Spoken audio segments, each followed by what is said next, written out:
Welcome to Live with ARPEDIO. I'm your host, Angus Robertson. I'm partner and CRO or fractional CRO with Chief Outsiders. Today, our topic is unlocking sales success by embracing AI and account-based strategies. Our featured panel includes guests from Forrester and Salesforce and the CEO of ARPEDIO. I'm particularly interested in hearing how the panel addresses how trust can be embedded in AI. So let's get started. Okay, to introducing the panel. Steve, why don't you tell us a little bit about yourself? Absolutely. Thank you, Angus. I'm Steve Silver. I'm a Vice President, Principal Analyst with Forrester, based in Denver, Colorado. And my focus is really all things B2B sales and B2B revenue operations. And it's been a rapidly expanding and changing world, especially with all the buzz around AI these days. That's for sure. Great. Well, thanks, Steve. Great to have you here. Peter. Yeah, my name is Peter. I'm a distinguished enterprise architect with Salesforce, based here in Copenhagen in Denmark. I've been in big tech for like 30 years, and I've been in the field of AI for a bit more than 12 years. And currently, I'm serving a exclusive little segment of top clients, which are very focused on how to apply AI to sales. Great. Thank you, Peter, for being here. And Ulrik. Yeah, thank you very much, both of you, for being here. It's an honor and a pleasure to be part of this dialogue. So I'm Ulrik Monberg. I'm CEO and founder of ARPEDIO, and I have been working with CRM and the whole enablement of B2B sales in my entire career, and founded ARPEDIO to empower business professionals in B2B sales. And it's just become a more and more important journey that we are on. And we have built a platform for account-based selling, and are recognized for supporting the category creation here on top of Salesforce, actually. So really looking forward to this discussion. Absolutely. It is a category creation. There is a new market category that's coming together. So interesting times ahead. With that, let's dive into the content. Steve, you're kicking us off with some of the execution and revenue challenges within sales. Yeah, and I thought, before we dive specifically into artificial intelligence and account-based selling or account-based strategy specifically, it might be interesting to raise the conversation up a little bit and talk about what challenges are we seeing, what challenges are our clients telling us they're having in terms of achieving their growth goals and executing on the sales motion. And so we surveyed last year. This is a survey we do every year, about 700 sales and revenue leaders. And then we segmented that data into those from high-performing organizations that consistently achieve sales objectives, and low-performing, although I'm not a fan of that word, let's say, less achieving organizations, to really understand the data. And there's, yes, there are differences between high-performing, low-performing, but there's also some consistency. It's around their prospecting skills. It's around their lack of adherence to a sales process. It's difficulty sourcing quality sales reps candidates. And I know this is a little bit hard to read. So Angus, if we can go to the next slide, maybe we can drill down into those top issues just a little bit.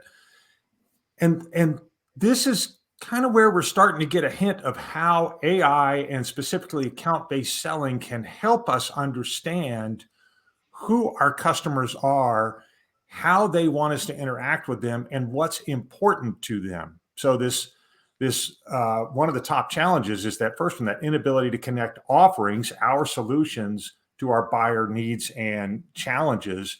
And of course, as we're going to learn a little while, one of the key premises of an account-based selling strategy is a deep understanding of your customer and actually drawing that connection specifically to the value that you can deliver to your customer.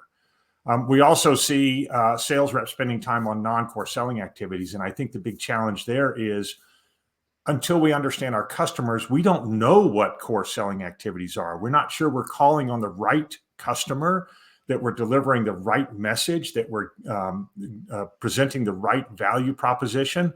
And so we end up doing a lot of stuff, but not necessarily the right stuff. And I want to pause here for a moment, Ulrik, give you and Peter a chance to weigh in. And are these the same challenges? Does this resonate as you have your conversations with your customers and your clients? Yeah, very much so. If we take that one with too much sales rep focus on non-core selling activities, this is also an area where the leadership and the understanding of having an account-based strategy really also comes into play, because sales rep can use time on a lot of stuff. And if it's not prioritized and aligned in the leadership, you end up running around for different activities that might not be specifically about either creating more value from existing account or opening new accounts. Yeah, and I work with clients in the logistics industry, which are very tied to retail, and they feel that they are in a time of uncertainty. And the audience I'm serving is kind of the C-level, so they are coming to me with their KPIs and maturity levels that they want to improve. And they are talking about more transparency into what is going on, so they can deliver more predictability in their forecasting. And in particular, they are focusing on their long-term clients. So that's why also account-based selling is so important for them. Yeah, completely agree with both of those, especially the non-core selling activities. I think we sometimes over-rotate and say any activity is good activity. And we know that's not really true, right? You may end up doing the wrong thing faster and get to the wrong results faster if you're really not coming out of a consulting background. An hour is not just an hour, right? Right. So you can only spend that hour once. It's not something you can put on stock somewhere. So a sales rep that spends an hour on the wrong activities or not the most productive activities is really wasting an hour, right? Yeah. And I think that really is a good lead into our next point, which is if we take a step back from the topic of the conversation today and just talk about what are we trying to do? What is sort of begin with the end in mind, to use that phrase. Our goal as sales organizations, as sellers, even marketing, customer success, as the whole sort of revenue engine, if you will, is to acquire, onboard, retain, and grow customers. And of course, there's a lot of stages and steps in there, and we like to think of these as linear, although oftentimes they aren't. Customers come in and go out from these stages quite regularly. But in order to get to that goal, we know we have to do certain things. We have to identify prospects. We have to engage with those prospects. We have to qualify them, move them through that buying cycle, if you will, or sales process, close those deals. And then once we do that, of course, we have to onboard those clients. We have to deliver value. And if we can do that successfully, it earns us the right to retain, to grow, to cross-sell and upsell into those clients. So even though this is sort of presented as a linear process, I think, as we all know, it's more of a circle. Yeah, it's easy to describe and hard to do. I'm sorry, go ahead, Ulrik. No, but if you stay at the helicopter level, it's about maximizing lifetime value of the clients, right? That's right. Kind of not seeing it as we end the deal, we close the deal. It's more an infinity wheel, if you want, kind of going in that endless loop of presenting new value, understanding new aspects of the customer journey, and then be able to activate that and prioritize what we help the clients do. And in this, Peter, AI can also help. Absolutely. I think I read a little bit, being a little anecdote. I was serving a client this summer where they said, we are signing service contracts on mechanical equipment, and those contracts are like 10 years or 5 years or even 20 years, and they say meaning that our sellers will always take over something from someone else. And if you want to deliver that customer intimacy and customer delight, and as you are saying, it's not just a funnel. Then we need some tooling to help us to be that trusted advisor that is coherent in our communication and our interaction. That's a really excellent point from both of you, because it's all right, Angus. We can go to the next one, because that's the tie-in for I think there's a fundamental shift going on in B2B sales, business to business sales, which is moving away from close any deal with any customer at any price with any solution on the last day of the quarter to let's make sure we're bringing on board, we identify and bring on board those customers for whom we can deliver value and who are likely to have a long-term relationship with us. And without reading all the words on the page, I think the core of account-based selling is that deep understanding of your accounts, of your customers. Why would they buy from you? Who's involved in that purchase decisions? How do they make purchase decisions? Once you get them on board, what other opportunities do you have with that client? And building an executable plan that allows you to move through this process in a very repeatable and methodical way is absolutely critical to an account-based selling approach. And Ulrik, obviously you've built a company with account-based selling as core to the problem and solution of ARPEDIO. What drove you? What problem did you see that drove you to build the ARPEDIO? Yeah, I think two major things. So being involved in a lot of CRM projects for enterprise companies in the B2B sales space just revealed that CRM systems were generally seen as transactional. So it was basically putting in data for somebody else. So how do we support these elements that are on screen here so that they empower the business professional for themselves? They should actually have something out of putting data into the system. There has to be a thought process started. And how can we replace all those PowerPoint and Excel files for account plans and all the relationship maps that are drawn up in big whiteboards and never really able to share and collaborate about? So that whole empowerment of going for the B2B sales was the foundation for starting this. And Peter, obviously you have a lot of experience with key accounts or strategic accounts. How do you define strategic or key accounts? Is there a difference, and how important are they to the enterprise business? It is not transactional, and it is not product opportunity driven. It is a team effort. It's about business value. And that is where the system comes into play, since we all, also me as participating in a sales process, know that we are dependent on information from our peers. We need, the minutes from that last meeting, what was last discussed, and all that. But if I have a system like Ulrik is describing that is transactional, if it's not serving or giving me a good a give and get balance, meaning I have to give more than I'm getting back from the system. I think that is one of the big challenges in adoption of CRM systems, and I think we are on a better path, and maybe even a good path, and also see those use cases for AI, since we have to do something about that give get balance between the CRM system and the account team.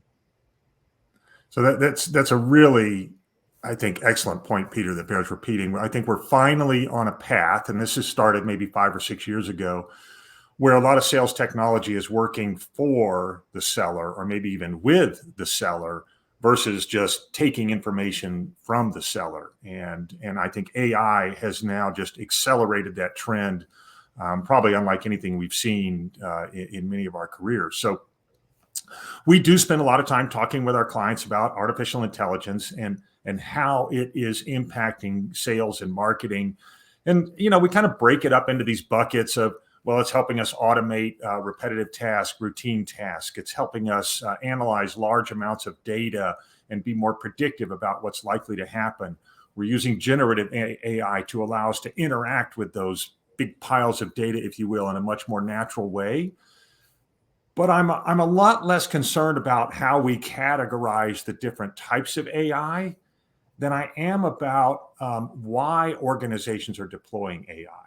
And it's not that we want to deploy AI to say, oh, we're using artificial intelligence.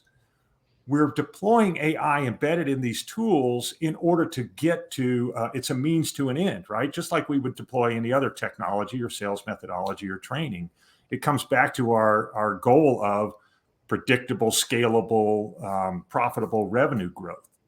So think more about what's the goal, and then what's the tool that I can use to get to that goal. And Peter, I think you've got some examples of how that's being used today.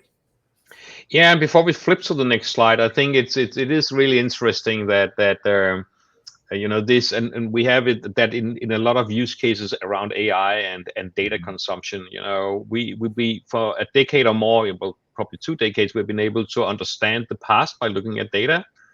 And then we also started to say, okay, if I look at my current data, my pipeline, for instance, if I do nothing, what is probably what will happen? And then can we look at historical successful outcomes and learn from that and get a little advice and next best action about I can actually change that course the opportunity is on the relationship is on by actually doing something. I mean, churn is one of the really good use cases. How can I prevent the churn? When I start to understand that I have customers which are about to churn. So it is really interesting. And if you then flip to the next slide, I think here are a slide that try to illustrate some of the AI capabilities that is provided by the Salesforce platform along the sales cycle. It starts out there with the lead scoring, which leads should I focus on. It uses natural language processing and understanding capabilities, a very typical AI use case, to help you understand recommended connections and get insights from emails and account and opportunity insights. Then it does opportunity scoring, which is one of my favorites, that it is looking at, and actually you don't need more than 200 historical opportunities to look at, a good mix of closed won and closed lost. Then it's actually starting to see some patterns, and it can kind of help you to rate and rank your opportunities. Where should you focus on your opportunities? And then I talked about that management is asking for better predictability. So therefore is also the predictive forecasting. How well is the sales team or the sales organization in actually providing trustworthy forecasts, and how can we use digital machinery to do some predictions based on what we have in the system that is human entered. So just a nice eye chart to see how along the life cycle we have these AI use cases. And I admit it is very focused on the opportunity, and here we are actually talking about the account-based view on things. But let's try to go to the next slide, which is actually unless there's some questions or comments for this one. Yeah, I was just going to say before we jump to the next slide, this is an area, Ulrik, where ARPEDIO focuses taking advantage of the infrastructure and the platform because ARPEDIO operates within the Salesforce ecosystem. I know next best actions and having views and opportunity priorities are some key areas that you focus on. Yeah, but the super cool thing about talking about opportunity scoring in this context is that when you start to look at the opportunity scoring and you start to have the Einstein AI model that Salesforce already has built in place, and then you add on some of the things that ARPEDIO can do in terms of identifying stakeholders and which stakeholders was involved in the deals we sold successfully and where did we lose, and you can start to feed that data into the engine as well. And therefore, you end up having the opportunity scores become more and more precise and giving better and better advice to the organization across the whole board, right? Mm-hmm. So it's really a powerful engine for this. I really like that as I look across each one of these. As a seller, I can see how each and every one of these things would benefit me. Not just my manager, not just my leader, not the head of sales ops, although we love those people. But, if you're going to get adoption and value, it has to benefit the seller. And I just think each one of these capabilities directly plays into the seller's ability to work more effectively. And Steve, I think it's great. Yep, go ahead, Ulrik. No, the last anecdote to this was that we ran an event with at least 55 commercial people here in the past week, where in a hand in the air, who has problems with the predictive and forecasting element of their pipeline, and there was a small laugh in the room, but almost all hands, and it was really C-level people, they went into the air that this is just something they all want to do better. Yeah, and Steve, I think I liked your comment that you could see how this could enable a seller. And I think that unless I feed the machinery with data, it will not be able to help me. But Yes. actually here we start to get some reward back from doing that work in some opportunity rigor, some data rigor, and my teammates rigor to update what they are doing. It actually starts to help me to give something back that can steer me and help me. Completely agree. And you get into this virtuous circle of more data, better analysis, more data, and it just becomes this self-fulfilling wheel. Yeah. And Peter, you have some examples for that too. Mm-hmm. Yeah, since we almost forgot about that there was AI before we got generative AI, but generative AI has of course also something to add to this picture. And here's actually a functionality which is using large language models to do a summary. So it is easier for the individual team or account team member to prepare for a customer meeting, since they quickly can get that infamous A4 page with a recap of the latest. I don't know how many decks I have prepared for executives which are to meet my clients, and then give me something I can read in the car or read on the plane over from the US, and it takes an awful lot of time to produce that with service tickets and opportunities and what did they buy last year and all that, and who is in charge in the company and all that. So this is a way to use large language models to ground your prompt with everything you know about the client and produce that a one pager. So a really good, and the other example being when we are then done, it could be a virtual meeting. We do the automated note taking. What about the themes discussed? Did we discuss action items? Which product did we mention? Was there consent that we could record the call? All that is, first we run the call through speech to text, and then we give it to the large language models, and they can squeeze all these conclusions out of it. We actually have a version where you can see a timeline and you can see the theme. So if you want to fast wind to where we are discussing the action items, you can do that. There will be a little marker. So also generative AI, as in a lot of other use cases, is giving us even more powerful tools in our hands. That's a phenomenal example of automating a highly manual routine task, note taking, which none of us do very well, frankly, and not just capturing that data, but then using that data to improve our next interaction with that customer. To me, this is just fascinating. Excellent. Yeah, and it's super fast and super quick. So it's available short after the meeting. So if you are, for instance, running workshops, or you just get it, you get it almost immediately, and it's ready to be consumed by the team and the next subject matter expert that is to take over and run the next workshop can consume all this easily and just build on that.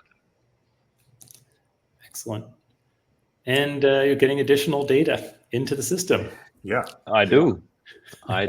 All of which leads us to this, maybe a conversation about, well, what are at least the potential benefits from using AI, these AI-driven technologies in the sales organization? And I think it's interesting just to clarify the data. The larger responses are down at the bottom. So don't read down the list and see reduced workforce and think that's a primary benefit. In fact, when we talk with sales leaders, they are not focused on reducing their workforce. They're focused on making the workforce they have more efficient, more productive, more successful. And I think that's a key benefit. So Angus, if you can go to the next one, let's pop out a couple of the top ones that I think are relevant to what AI within an account-based selling motion can do. It can help you uncover new revenue streams. I think, Peter, as you just illuminated, you're now really understanding what your customers are telling you. And what they tell you is, hey, we need to solve this problem. We have this pain point. We have this initiative going on. Can you help us achieve our objectives? And that begins to open up new revenue streams. The second one for me is really interesting, which is what we'll call democratizing intelligence and insight. Even when the data is sort of disparate and unstructured and stored in different places, these tools can now collect all that data and kind of make sense of it. AI does a phenomenal job of analyzing massive amounts of data and providing insights. And those are things that a seller can use immediately. And then like we've talked about, automating those internal processes like note taking, like forecasting, like opportunity scoring, lead qualification is definitely a benefit for sellers. And I really like your point. You say no one wants to lay off their sellers. Actually, you want them to stay, since they know the customer wants to free up time. I haven't met an enterprise seller which don't ask for more time with their clients. Right. They, when we ask them go out there and ask for obstacles and opportunities, they say, I want to be able to spend more time with my customers. And the other thing, which is also tapping into the AI conversation, AI is about trust and about augmenting the human being. If this becomes a conversation about reducing labor cost, I don't think your staff will help you to implement AI, and I think it's a misunderstanding of what AI can do for us. It is about putting more quality into our work. It's not about having the belief that everything we do is trivial and can be automated. It's about getting our smart people out there and spend more time on being smart. Peter, that's a really interesting point. And do you see this as a similar conversation, such as the automation conversations that have happened over the past 10 to 20 years? Because there is always that fear of, I'm going to be replaced by this automation or this offshoring. But isn't this an opportunity to really embrace your productivity and value to the organization? Yeah, I think people that believe that selling is just sitting there noodling with papers and contracts and quotes and what have we, they underestimate that selling, in particular at the account-based approach, is people buy from people. So it's about getting our people out there and interact with clients. I think it's a misunderstanding. There is a lot of trivial things. We had the note taking and those things. Let's make sure we give those tools to our people and let them get out there and serve that the value proposition of people buy from people. Yeah, and I think it's also like with the automation, it's very much about removing friction. So if I can remove friction in the collaboration with my teammates, if I can remove friction in having to ask clients for different things or spend time looking for account plans in somebody else's drawer because the guy that actually made the account plan, he now left the company. It's not stored in my system of record or whatever it might be. So all those friction, remove that and enable me to sit and have a thorough conversation with my colleagues around how do we approach this problem based on the new intelligence that we have received by having these tools enabled. Right. Just to build on one of your points quickly, Peter, about sellers want to spend time with buyers. The flip side to that is true also. We do a lot of buyer research, and they tell us that they are willing to spend time with sellers if, and that's a big if, sellers can make that time valuable. So if the seller is going to sit there and say, so what keeps you up at night?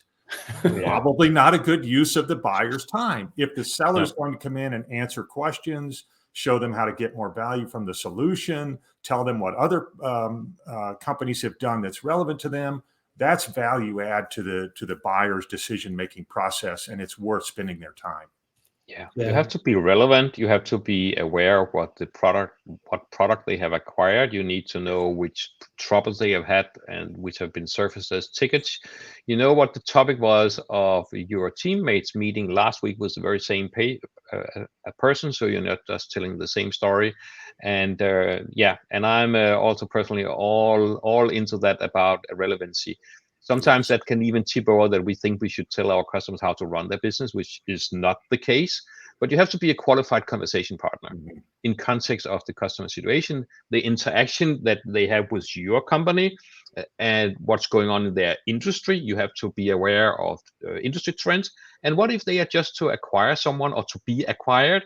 you should know when you walk in there. Yes, I love that phrase, qualified conversation partner. I'm going to blatantly plagiarize that. So you're welcome. Yeah.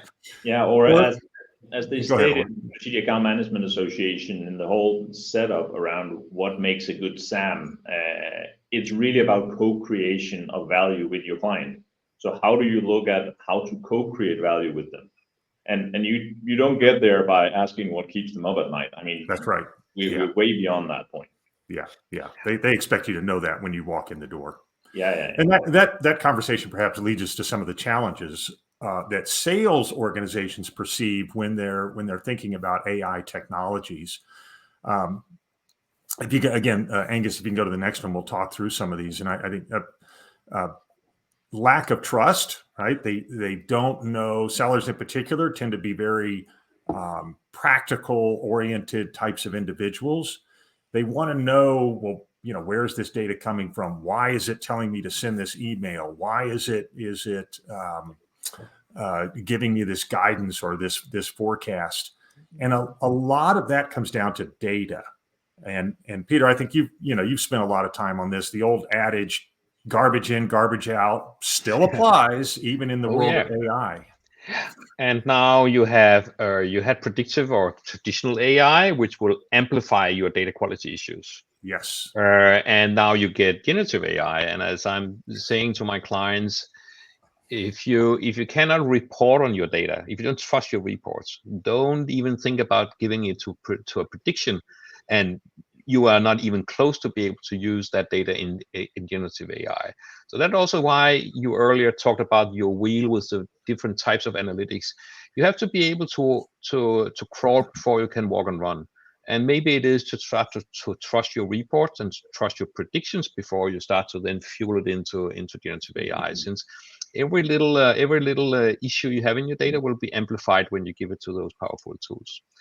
And then there is also, which is the illustration here, is that yes, you need to build a data foundation, and the CRM system will give you a lot of information, but there is information that is crucial to the conversation with your clients that are sitting in other systems, and you need to have the ability to harmonize that data, to cleanse it, to correlate it, to bring it together in a 360-degree view of your client.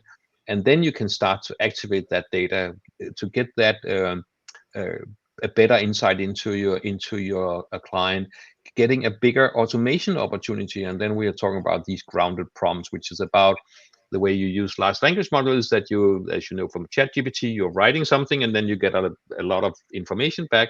And the more information you put into your prompt about the situation, about your customer, what they have bought, what service tickets they have, the more you put into the prompt, the better output, the more relevant output you're getting from the large language model. So it's also about if you want to get to that balance point where your prompts are so rich that you're getting a very usable answer out that actually saves you time, then you need to make sure you feed all the relevant data. And it's not necessarily that all that data is sitting in the CRM system. Well, I have, I think, since I came out of university, I've been triggered into the master data discussions in all different ERP implementation or CRM implementations, and it never managed to get onto the C-level agenda. But I think some of the AI trending here now is that everybody gets the visualization that we need to have 100% clean data. It's like, it's always been an important thing, but if you do a big survey on what is your CRM data like in terms of quality across all enterprise companies in the world, you would end up with a very high percentage saying, we don't have that reporting in place. And I think now we are trending in that direction. They know they need to start to clean up in order to get these benefits. So I really think that it's a really good thing for data. Mm-hmm. Yeah, and I think over the past 20 years, we have gathered a lot of data, and we have shoveled a lot of data into lakes and houses and what have we. Now, if you go back one slide here, Angus, I will tell you a little secret, Ulrik. As an enterprise architect, you are bringing business and IT together. every IT person will talk to this slide coming from the left side, talking toward the right. Since it's about catching the data, streamlining data, cleanse the data, and then something will happen. But when I talk to business people, I always start out on the activation side. Tell me where you would like to use data. Tell me about where you want to activate it. And then I work my way backwards to find the data I need. And thereby, instead of thinking that every data is the new gold, I go after the data where I already have a pretty strong hypothesis that it will bring me value. And that is, in my opinion, a much better approach, since then you're not trying to boil the ocean by streamlining all your data. I mean, what often happens, with no blame on IT, is that now I want to shovel all my data into that same physical place. But if you take a lot of data in a lot of disparate sources that you don't understand them better by putting them in the same place. I think one of the secrets here is that the more we activate the line of business to express their needs, the better we are able to move our way back to the data source. And that's why this chart is it has a storyline that goes left to right and one from right to left. But it trips it back to the discussions we had when we started this session, that there need to be a reason for the user to actually maintain and make sure that data is in there. It's not for somebody else. So you can kind of go in and say, we need that data, and then move our way backwards in this channel. But you still need to make sure that I don't put in the data the day that I know that the opportunity is closing, but I'm actually tracking it towards from a beginning to an end and into the account lifecycle. Otherwise, the data points will not be valid, and therefore I cannot use the AI. Exactly. Yeah. I mean, update frequency. Some data is like a Danish strawberry in June. They are best on the day you harvest them. Otherwise, they are not of much use any longer. So current data, the opportunities that was updated this morning has more value than the opportunities that was updated months ago. And of course, trust is incredibly important in order to build this accurate data. Yeah, and I had already talked a bit about trust and also trust among people, trust among employees and employers, and other levels of trust. And this is just something you can come back and read yourself. But it's a little set of capabilities that if you want to use large language models, and they are residing outside of your own organization, and you are concerned about, okay, how do I avoid that I leak my own confidential data over to that model, and do I contribute to the continued learning of that model? Is that also what I want to do? So there are certain things you can do in these trust layers in terms of masking your data before you shoot them over, and also do a zero retention agreement with the external third-party model, that when I have my response back, you forget that I called you.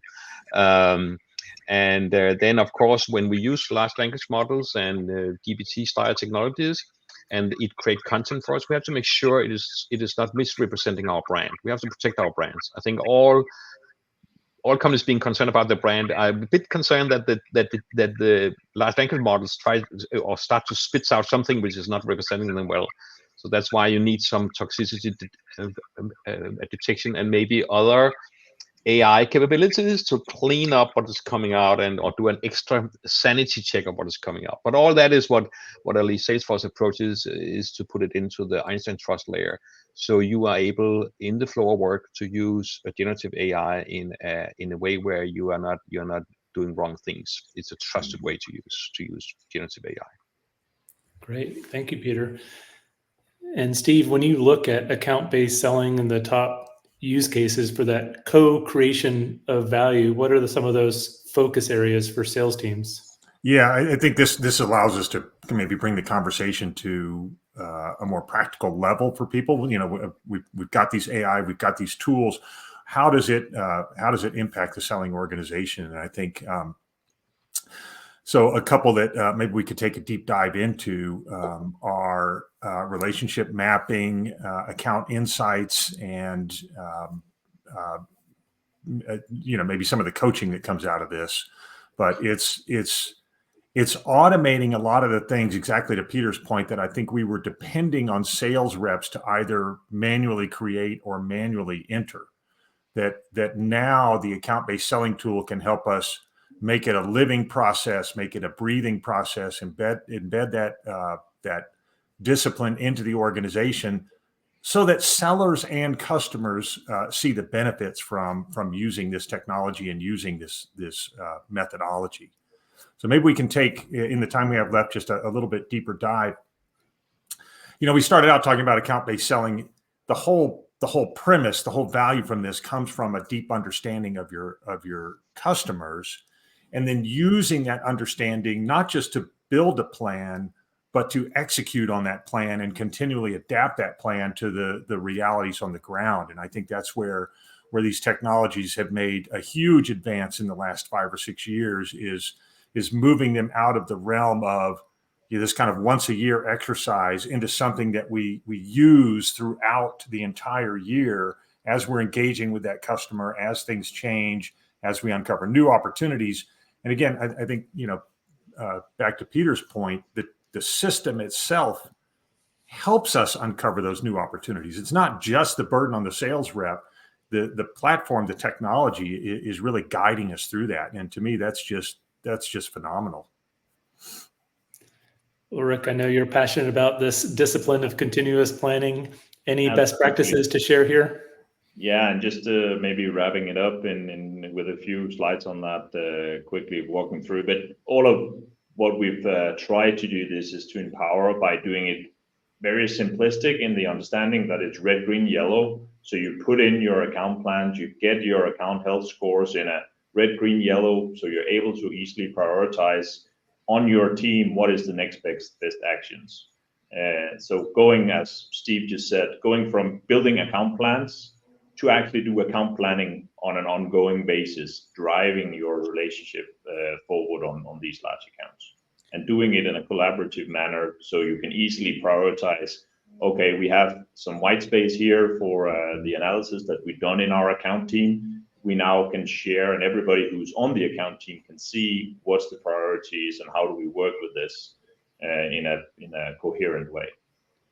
And Peter, have there been any observations that you've had as you've worked with customers of Salesforce in this transition from account plans yearly or quarterly to this continuous discipline of account planning? Is that shift really happening or starting to gain any steam? It's very industry dependent. I mean, I'm working industries which are in their infancy of digital transformation, but I'm also working with very sophisticated clients, and they are doing this and taking this approach.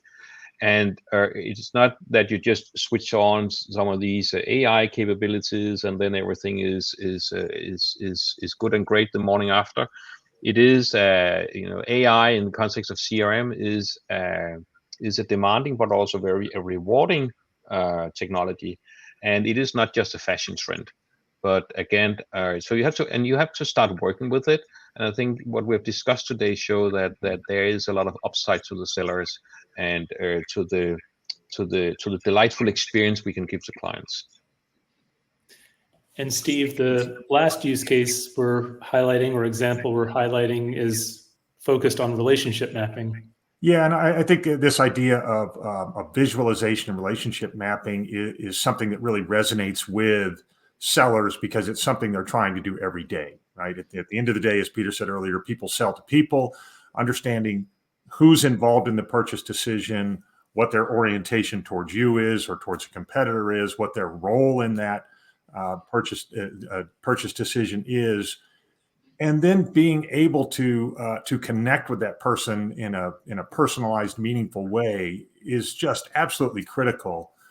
And I know, Ulrik, you're going to show us an example. One thing I would point out on the example is I think how easy it is to consume this data. Right? I mean, I know this is small, but I can look at it and go, okay, I know what red, yellow, green means, right? I can quickly and easily get insights, actionable insights from the visualization from the presentation. And I think that's such a huge change in the way sellers interact with these tools. Yeah, and with this embedded across the company, all of a sudden red, green, yellow gets a meaning and a common language. Right. So you can even jump between accounts or help in on big bets because you know what if there's a red flag in this area, what worked on other areas. But just for the AI case, we just spent, and I know we're just breaching time here, so I'm going to be quick, but we just spent a couple of sprints in the development cycle of actually trying to deploy this towards the Einstein AI model on which opportunities had which stakeholders involved with which people in which phases, and then start to generate the automated suggestions to the seller. Oh, you're missing these two kind of stakeholders, or you don't have anyone in procurement, or other deals like this has really has developed faster if they had this and this person involved. So really trying to utilize the existing AI engine that is on Salesforce with the new data that we are generating in the account-based selling tools. Mm-hmm. Well, Steve, Peter, and Ulrik, thank you for taking the time to share your experiences, your perspective, your insights on how AI can be applied to key or strategic accounts for that co-creation of value. For our audience, what are some key takeaways? Steve, what would you like to leave the audience with today? Well, talking about this idea of account-based planning, account-based selling, and account-based strategies, I think you have to understand that it is a process, not an event, right? You can't just build an account plan, put it on a shelf, come back to it next year and see how you did. You have to embed it in the organization. And for me, that is the most exciting thing about the way these technologies have developed in the last 4 or 5 years. Great. Peter. Yeah, I mean, account-based selling is crucial. It is the future way of selling in business to business, and as we talked about, you need to enable yourself as a qualified conversation partner. You have to be that trusted advisor. You have to focus on your client and not on yourself. And all this tooling can help you that, since we are tipping that give-get balance that is so crucial. Great, thank you. And Ulrik. Yeah, and I think wrapping up with what we have discussed, so the data you need to focus on getting that right. You need to know what good looks like, so you can say what's red, green, and yellow. And then if you know that and you can kind of grasp that as an organization, you can also get much more benefit from putting AI on top of that to actually utilizing the data and the knowledge of what good accounts or good opportunities look like to train the AI to help your organization. And that will become a win-win-win journey, but it's a journey. Thank you to our panelists. Thank you to our audience. We look forward to helping you take that next step with AI or account-based selling. And we look forward to seeing you on the next Live with ARPEDIO. Bye-bye. Thank you very much. Thanks, Bye. everyone. Thank you.